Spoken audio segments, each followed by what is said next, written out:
Hello and welcome back to Kitco Mining's Digging Deep with me, Paul Harris, and sponsored by Revival Gold, in which we take a closer look at some of the most interesting news items in the mining and exploration space. Joining me today is John Feneck, founder and CEO of the Feneck Commodities Report. John, welcome to Kitco. Thanks for having me back, Paul. John, it's our first one of these this year, so maybe we'll start with a quick look back to 2024. Feneck Commodities Report, you sort of manage a sort of portfolio of companies there. How did you do last year? Yeah, we were up just under 26% for 2024. We bench against the normal ETFs like GDX, and GDX was up 10.17. So we had a good year last year. We are a bull market manager, Paul. So, if you look at our track record, we have a 9-year public track record, and we did extremely well in 2016 and 2020 in bull years. We greatly outperformed pretty much every manager in the space. So we would encourage your listeners to take a look at our website, fenneckconsulting.com/performance, and just hold us accountable to anyone that you work with and see what we can do to possibly give you some type of better returns as we move forward into a bull market here. Okay, well, there's your advert, John. Now let's put you to work. And let's start with the new president of the United States, Donald Trump. He seems to be like a man with a plan, starting off his second and final term with a raft of executive orders, including removing the USA from the Paris Climate Accord and the World Health Organization. It's also made positive sounds about the oil and gas and mining industries, declaring a national energy emergency to increase the production of energy and critical minerals, including instructing US federal agencies to facilitate production and to expedite energy, infrastructure, and permitting. This has led Rio Tinto CEO Jakob Straussholm to comment that the company believes its long wait for a permit for its Resolution copper project in Arizona may soon be over. John, you've been championing companies with potential to produce defense minerals like antimony and tungsten for some time. What are your thoughts on the national emergency legislation declared by Trump? Were you expecting more or less from him? Right in line with what we expected, and we expect a lot more coming from his office about U.S. projects and U.S. domination, where we're in a protectionist kind of environment right now. And we feel that China is so far ahead of us in the commodities war, if you will, meaning that when you look at some of the names you just mentioned in the commodities world, antimony, tungsten, these are heavily produced minerals in China to the tune of like 80 to 90% in 2024 versus 0 to 5% for the US, right? We're not even close. So for that reason, we feel that you're going to see a wave of DOD, Department of Defense, funding, DOE funding, et cetera, as his term progresses. If you don't believe me, check out Fireweed Metals, FWEDF last month. They got $35 million in the form of a grant. You and I both know the Lundin family is heavily invested there, and they don't do a ton of marketing, but the stock, has been holding its ground, and it's a small position for us, but we're looking at the microcap stuff that also could get grants. Guardian Metal Resources is one of our larger holdings, GMTLF in the States, GMET.L in London. They don't have a Canadian ticker, but they just closed yesterday on their second Nevada property in tungsten, right? And when you have these large land packages in a metal where the U.S. is obviously going to need to find some production, that's bullish. Another one that we have been investing in for the last couple of months is the former Demesne Resources, which is now called American Tungsten. Great name change. That is DEMRF in the States, and TUNG is the new ticker in Canada. Again, Idaho, right? Like Nevada, Idaho, great jurisdictions in Trump's wheelhouse. He is going to see these things he's going to just be looking the other way, if nothing else, right? If you're not going to get supportive of mining in the U.S., I don't think Trump is going to care much. And that's a really big change, Paul, right? Because if you look at what happened under Biden, he was directly going after companies like Northern Dynasty, NAK, which is also one of our holdings. We don't necessarily have the same bullish outlook for NAK that we do for the previous two, but we own it because we think that it's a Trump play, right? I mean, this is a huge copper deposit in Alaska that under Biden was going nowhere, and now you've got a new administration And we think names like that are going to get a little bit more love as we move forward. So, we just feel that Fireweed is sort of the beginning of a long list of companies that are going to be getting grant money here. Now, President Trump has also spoke about things such as the Boundary Waters. I think it's a national park or protected area in Minnesota where there's copper deposits. And as I mentioned, he's instructed US federal agencies to facilitate things. Digging a bit deeper into that, John, US federal agencies, I presume he means the US Forest Service, the US Bureau of Land Management, and the US Environmental Protection Agency. Apart from telling them to sort of make things happen, what do you think he can do to force them to stimulate them, if you like, to expedite things?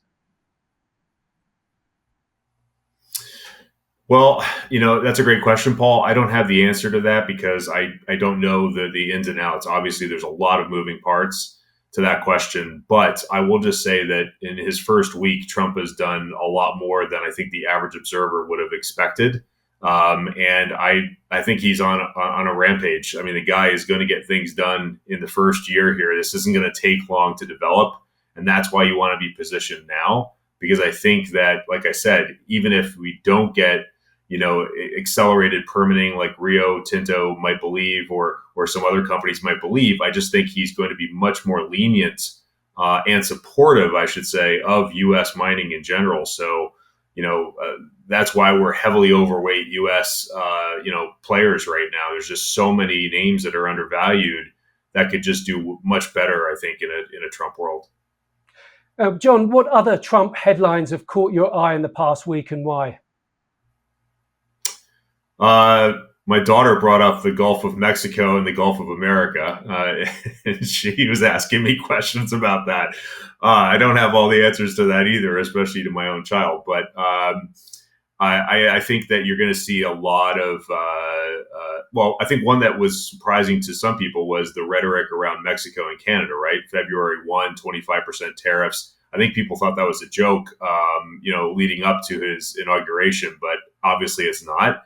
So my question to your listeners is, if he's going to go after North American partners, what do you think he's going to do to China? China is in the crosshairs as far as we're concerned. We are buying things like we just talked about that are the alternative to Chinese production, right? There's plenty of opportunity in the U.S. and Canada that we can turn to if we really get serious about funding these projects. And that's going to be, I think, part of Trump's agenda as we move forward. I think he might be forced into that, Paul, because of what we're seeing in tech, right? We saw a huge sell-off in tech yesterday. If we get layoffs in tech, where are non-farm payrolls headed? That's every first Friday of the month, you're going to get a read of how healthy the job market is in the U.S. I don't think it's that healthy. I think it's being led by certain sectors, tech included. And if you get a sell-off in tech, watch the wave of layoffs come. We've seen this in other corrections, right? 08, 09, 2000 to 2003. Tech does not, hesitate to lay off hundreds of thousands of people if it needs to. So where are those jobs coming from is my question. I think part of that can come from energy and mining. Well, I think President Trump is very serious on his tariffs. I live in Colombia in South America, and on Sunday, we, for a few hours, had 25% tariffs on exports to the United States because of a political dispute there. Now, we're focused on mining here at Digging Deep, obviously, but we are not oblivious to the wider world around us. So let's have a bit of a wider perspective for a moment, and touching on a point you made, John, about America and the Western world falling behind China. There was a very prescient example of that this week, which was the launch by China's DeepSeek of an AI tool competitor to ChatGPT that wiped $1 trillion from the leading US tech index. And Nvidia, a leading maker of computer chips, lost nearly $600 billion off its market capitalization. To put that into context, the revenue of the top 40 global mining companies last year was estimated at just under $800 billion. John, has the tech bubble burst? And if so, could this see investors look to mining again? Or is that perhaps a little bit far-fetched and wishful thinking on my part? I think we're starting to see some cracks in the system, meaning tech is such a huge part of the U.S. market right now. I mean, when you look at the S&P 500 and how well it's done over the last 2 calendar years, a lot of that has been driven by 7 stocks called the Mag 7, right? And when those stocks start to sell off a bit, you're going to start to see a sector rotation, in our opinion. But Paul, I think we're a little bit early on calling like tech over, right? The tech market has been extremely resilient.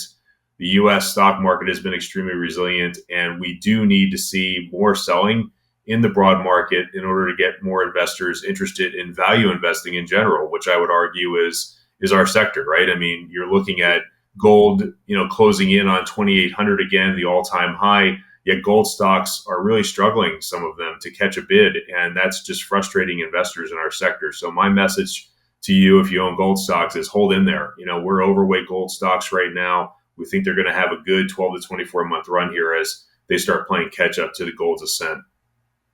Well, we're going to move on to gold stocks shortly, John. But before I do, I know we're not going to talk about Bitcoin here, but Bitcoin is seen by some as gold's nemesis. Its value increased by about 140% in 2024. And I'm going to put you on the spot, John, for a bit of a quiz. What commodity went up in value by more than Bitcoin last year? And I'll be kind, I'll give you a bit of a clue. It's perhaps a commodity that I imagine your daughter likes.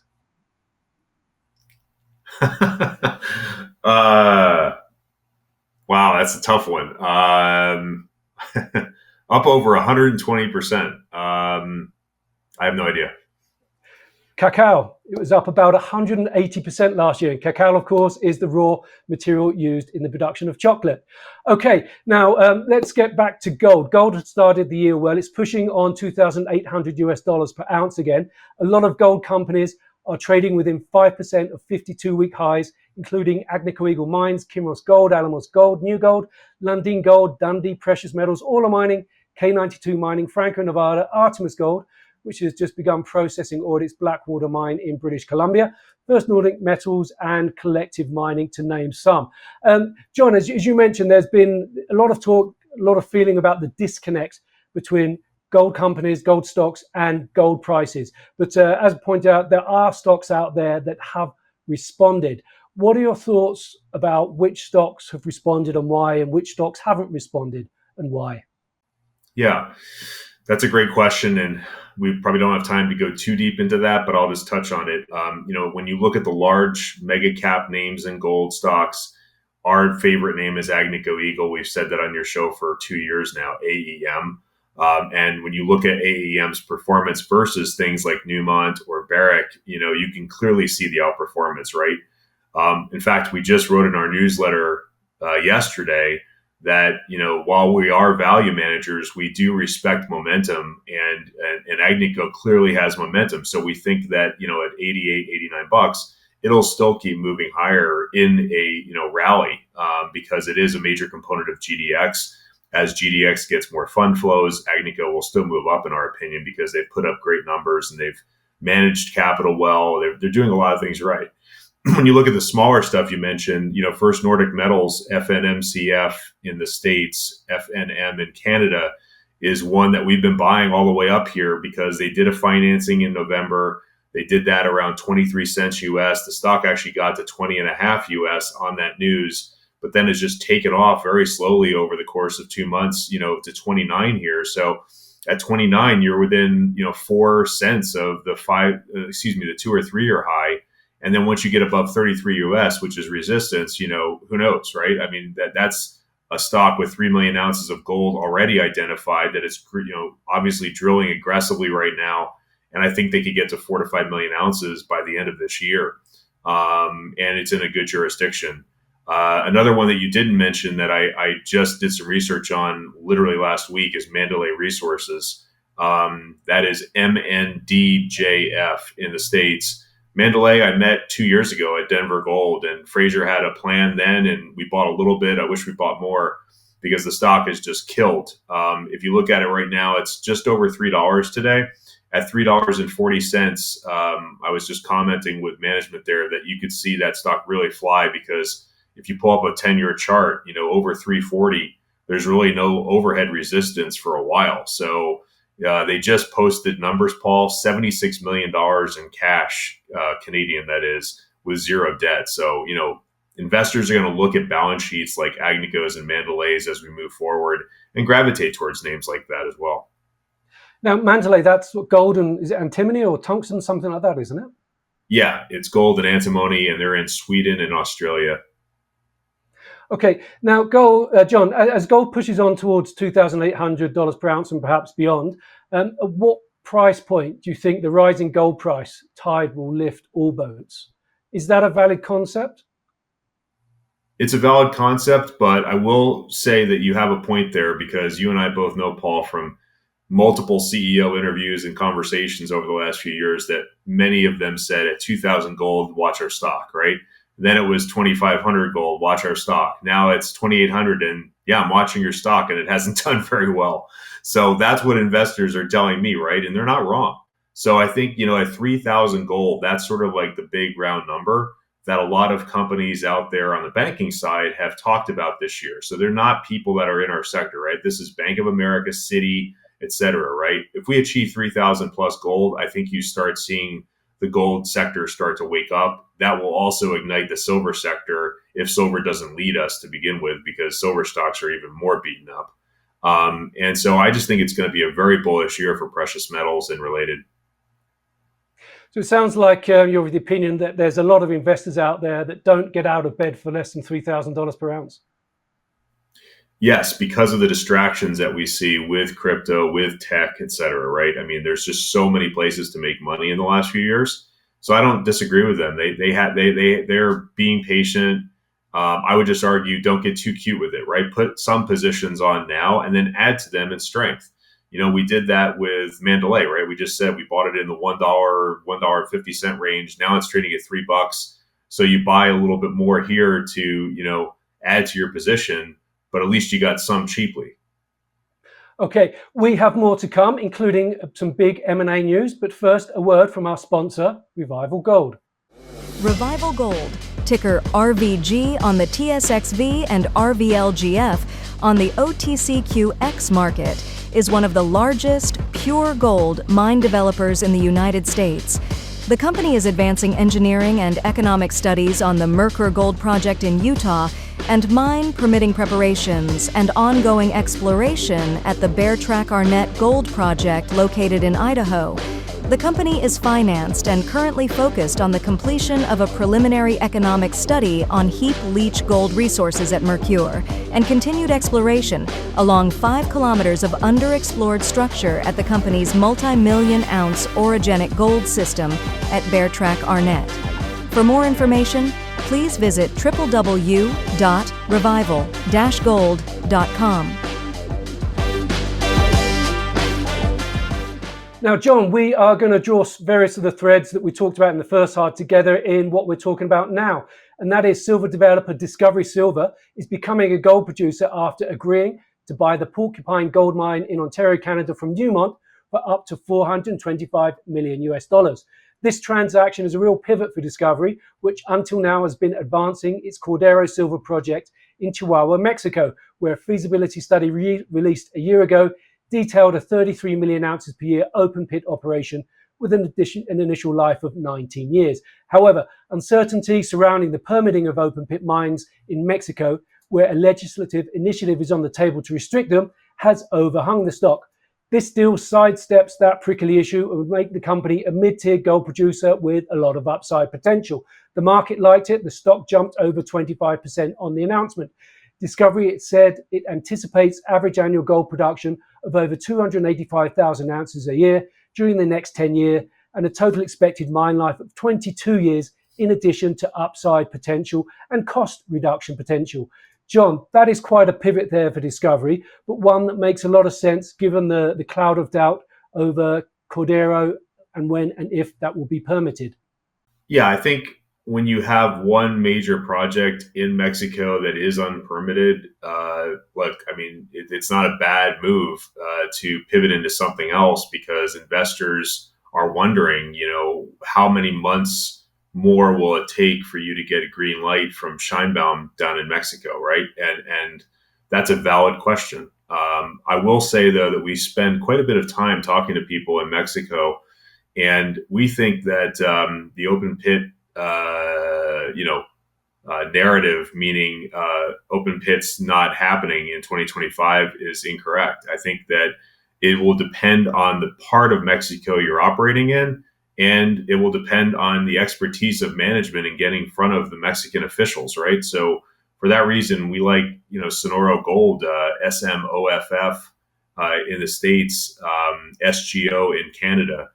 John and Ken have been doing this over 25 years each. They, are in the Sonora state, which is very close to the Arizona border.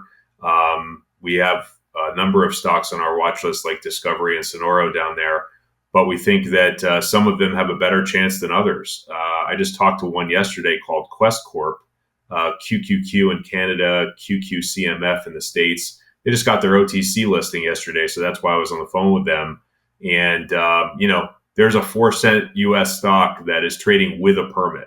It's like, that's the kind of stuff that we do differently, Paul. We're not following the herd into these newsletter favorites. It's like, sure, I think Discovery and some of these names that are newsletter favorites are going to do great. But, I think that the percentage gain in some of the other small stuff like Sonoro or Quest Corp could be much, much greater because there's no analyst coverage. There's no interest from the investing public in general. It's like those are the kind of names you have to do your homework on, and you can make exponential returns. John, Porcupine seems a real bargain with an all-in sustaining cost margin of about $1,000 per ounce on 285,000 ounces a year of annual production. The deal would seem to pay for itself in about 2, maybe 3 years. Why would Newmont let Porcupine go so cheaply? I don't know. I don't have a relationship with Tom there at the firm. They've been on a selling spree, as you know, like we talked about in November, and I think that they are trying to clean up their balance sheet, and maybe they've got something up their sleeve, right, where they're raising so much cash that they might have something in mind. I'm not sure. I would just say, as someone who is not a shareholder, I mean, I bought a little bit at 37.05 recently, but that they have to do a better job optically, right? Because the Newcrest merger did not please a lot of investors, and they're working their way through that. I mean, when you combine two large companies, it's a bit onerous. But I think that companies like Newmont, Barrick, et cetera, just have to do a better job of getting their message out there and delivering on cost, right? When you look at Newmont, to me, the biggest problem has been their AISC, their all-in sustaining costs, just creeping up every single quarter to now where it's, I think, $1,650 on the last read, Paul. That's not cheap. And so you got to get costs down. And maybe that's part of that wouldn't be part of the reason on Porcupine, because obviously it's a $1,000 AISC. So great question. I don't know. I'm just saying that, like, we own Newmont mostly through GDX because it is the largest holding there. And, we want exposure to something like that, but we're not buying it hand over fist until we see earnings, right? February earnings are coming up for a lot of these companies, and I'm not jumping ahead of earnings on a lot of these names. I want to see them deliver and then get more, confident in buying larger chunks. Well, John, I spoke with Tom Palmer a week or two ago at the Future Minerals Forum, and he said to me that this year the big focus is going to be on getting that all-in sustaining cost down. He thinks the company can get down to first quartile all-in sustaining cost levels and be therefore very competitive. Newmont has raised more than $4.3 billion from its mine divestiture program, and it's just announced yesterday that it's paying back a big chunk of its debt, more than $1 billion there. So Newmont really does seem to be doing some good things with its balance sheet there. Now, in the Timmins region, there's a number of other juniors that presumably were hoping at some point for a buyout by Newmont. Obviously, this scuppers those plans, but Discovery has big plans there. So potentially a new player coming into the region. Does that give new hope or additional hope to the other juniors there? Sure. I mean, look, this is a marathon, not a sprint. And I know that a lot of juniors want that immediate gratification. But look, at 3,000 plus gold, your phone's going to be ringing a lot. Trust me. There's going to be a lot of other majors or mid-tiers out there looking for good projects. The key I always coach junior CEOs on is, look, you got to put out news flow that's consistent and positive, but not embellish it, right? Like, just tell the story. Put a slide in your deck telling us what is the game plan in 2025? What is the game plan next year? It's like some of these companies don't have anything to that note, in their deck. So an investor looks at their website and says, John, I don't see what you see in this. It's because I'm talking to them all the time. I might know something, but they're not explaining that to the public very well. So, I think junior mining companies struggle a little bit in communication, and that's part of the beauty of our sector, Paul, is that, if you actually do your homework, you and I talk to a lot of CEOs. If you do that homework, you will get rewarded. John, you've just touched upon a real bugbear of mine. You look at any company's presentation, nobody actually presents a business plan. Nobody puts up first slide, 10 words, this is what we're about, this is what you would be investing in. I could go on about this, but let's carry on. Now, I was going to be a little bit cute. Maybe other juniors in this space should change their project names to animals to entice discovery, which could, who knows, potentially be thinking of undertaking a name change to Menagerie Minerals or some Menagerie Metals, Cordero, and and now another one. Now, one thing, getting serious again, with Newmont having completed its mine divestiture program, I understand there were dozens of companies understood to have been bidding for them, which means that there's going to be a few dozen companies that were unsuccessful in seeking to land a former Newmont asset. Presumably that means there's a couple of dozen companies out there looking for assets. So now that Newmont overhang is gone, is it spring break time for M&A? Can we expect to see some real fun and some real good action? Yeah, I think this year is going to be fantastic for M&A in our sector. And the key that my YouTube partner, Don Durrett, and I talk to CEOs about all the time is looking for ownership, of the float, the stock, to the tune of 30% or greater. That way we prevent what you and I have talked about for many interviews, which is called a take under, right? Like we saw with Marathon Gold about 16 months ago by Caliber. We don't want to be a Marathon shareholder in that scenario. We want to be a Caliber shareholder because, they made a great buy and the stock took off. But, we don't buy stuff for 20 to 30% gains. That's not attractive to us. We want to buy stuff for the opportunity to do much better over time. And I think we're entering that period of time where there's just a lot of cheap companies out there trading at very, very ridiculous valuations versus where they were even in the last run-up, like in 2011, 12, Paul. Obviously, a lot has changed since then.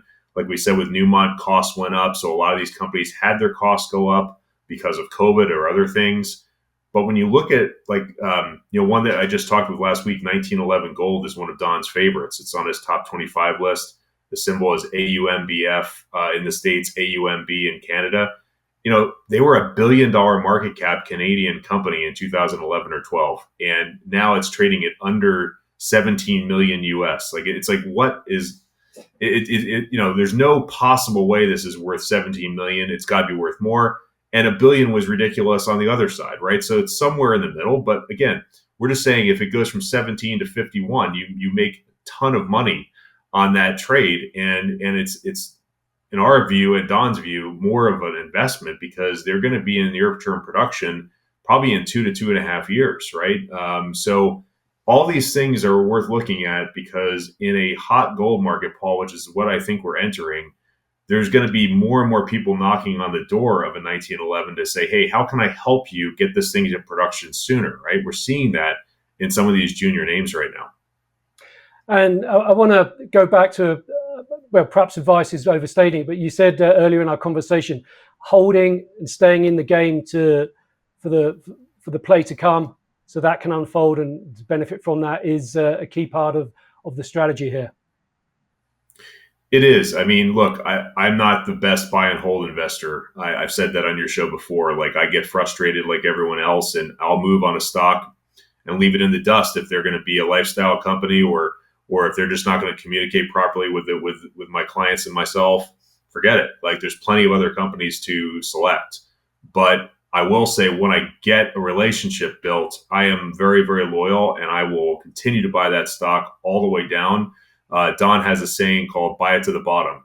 That's what we do in junior mining to be successful. You develop a strategy, you check in with the CEO even quarterly to make sure your thesis is correct, and then you buy on dips or you buy on financings, right? Because these companies need to raise money. There's an opportunity for us as clients to get in on a good price because the company just needed to raise more capital to drill. Okay, unfortunately, John, that's all we have time for today. But before we go, what do you have planned for this spring? So I'll be at PDAC in Toronto. If any of your listeners are there, March 3rd and 4th, I'll be on the floor seeing companies, and we've got a bunch of meetings set. I'm also running the Florida Four Seasons Conference out of Fort Lauderdale again this year, which is May 11th through the 13th. We'd love to have people contact me to get a free pass to that. If you're accredited, we'll let you in for free for that. And we had a great, successful time there last October. We're also doing Atlanta Buckhead this year, which is new for us, May 14 through 16, directly afterwards. I'm excited about working in the U.S. as much as possible, especially under the new administration. Well, it would seem to be a good time to be doing that, John. We'll definitely catch up at PDAC, if not before. John Feneck, thank you very much for joining me today. It's a pleasure. Thanks, Paul.